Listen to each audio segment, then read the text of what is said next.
My name is Justin Gardner. Today I'm going to be presenting my project for leadership, training, and group dynamics. And it's going to be on 3 leaders that I chose that I feel like are in line with my leadership styles and I think are great leaders. So here we go. Attributes of a leader. I think leaders should be unselfish. They should lead by example. They should show fortitude with some stick-to-itness, kind of, never giving up. They should hold accountability in themselves and hold others accountable. And they should also have confidence. My personal leadership style is I'm laid back but stern, overall goal-minded, not necessarily thinking of myself, but the overall goal, and unselfish, as in wanting others to also accomplish their own goals instead of my own. And also generosity wins. When you see people struggling, you should help them. The weakest person is as weak as the group is.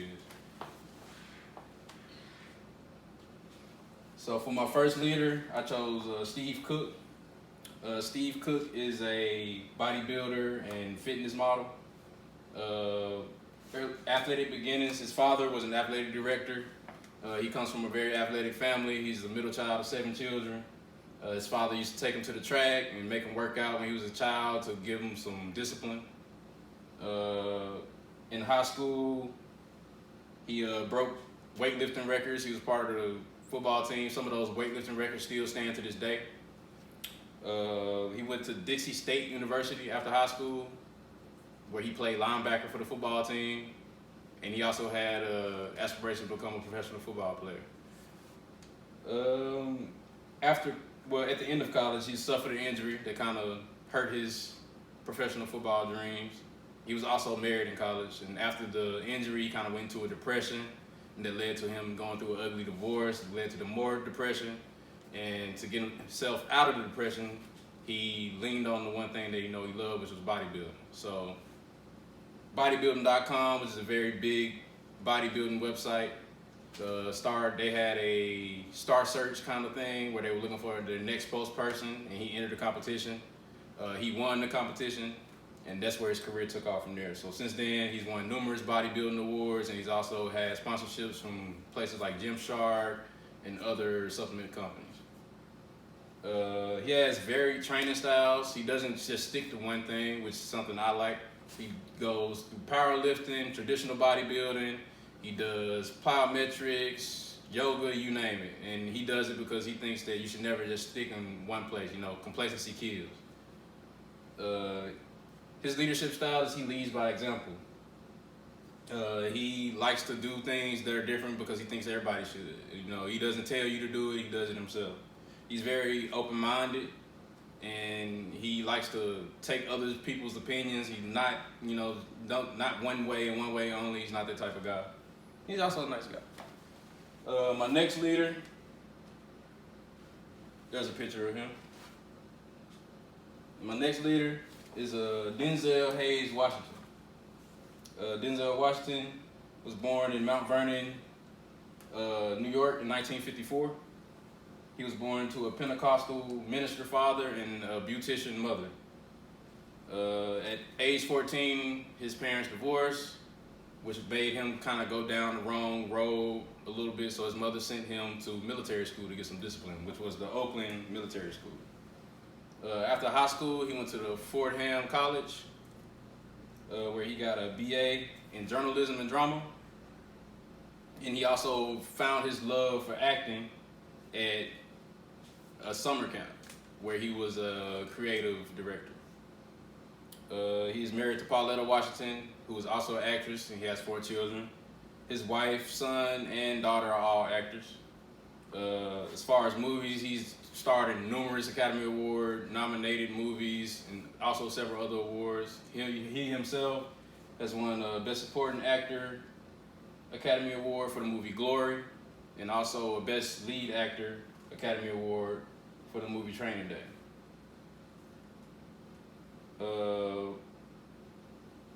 His leadership style, he likes to have a lot of fortitude. So he feels like failure is a part of life, and it's something you should learn from. You shouldn't look forward to failure, but you should learn from failure. He uses a relationship with God to guide him in a lot of his ventures. He has a lot of Christian values. He's a very captivating speaker, and because of which he has become a very highly recommended commencement ceremony speaker. He's spoken at, you name it, Hampton University, Howard University, and other universities. There's another picture of him. My next leader is a businessman and inventor, Elon Reeve Musk. South African upbringing. He was born in South Africa to a Canadian mother and a South African father.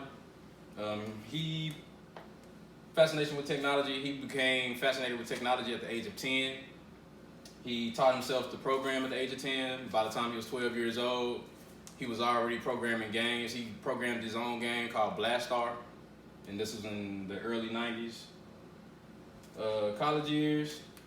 After high school, he attended Queen's University in Canada, which was partially to avoid mandatory military service in South Africa, which is his home country. He left Queen's University and attended the Pennsylvania University. He attended there and completed a bachelor's degree in economics, and went again and completed another bachelor's degree in physics. After that, he attended Stanford University in California, and after only 2 days, he dropped out with the start of the internet boom, and he created an app, well, not an app, but he created something called Zip2. Zip2 was something like a overall mapping of cities that people could use when they were traveling and things like that. He sold Zip2 to a subdivision of Compaq Computers for upwards of $400 million when he was only 28 years old. So dropping out of college kind of worked out. He is the inventor of PayPal. He invented PayPal in 1999. He also sold PayPal for billions of dollars. He started SpaceX in 2002. SpaceX is a kind of like a space shuttle service that was to be commercialized, and in 2008, NASA also contracted him to take cargo up to the space station so they wouldn't have to use their own. He is the CEO of Tesla Motors, and he's also like the design director and everything. He has a very, very active, creative role in the company.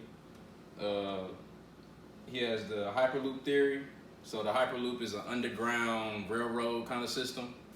With the Hyperloop, you can travel from large cities.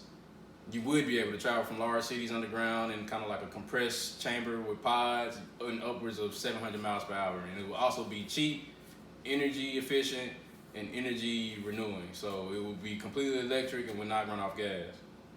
He's looking for people to invest into it now, and hopes he knows that to get it built would take upwards of 10 to 15 years.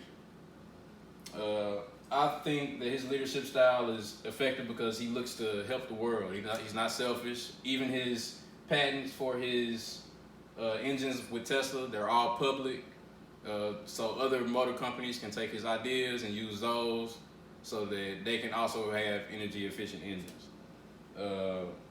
He uses his status and his money to help those who can't do such with their money. You know, he has a lot more than others have, upwards of $20 billion. He puts others' needs in front of his, which is also, I think, another great leadership trait. There's another picture of him. So, in summary, you know, a great leader puts others before themselves.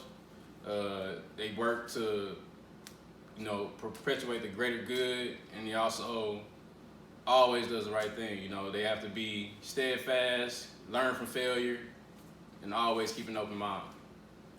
Thank you.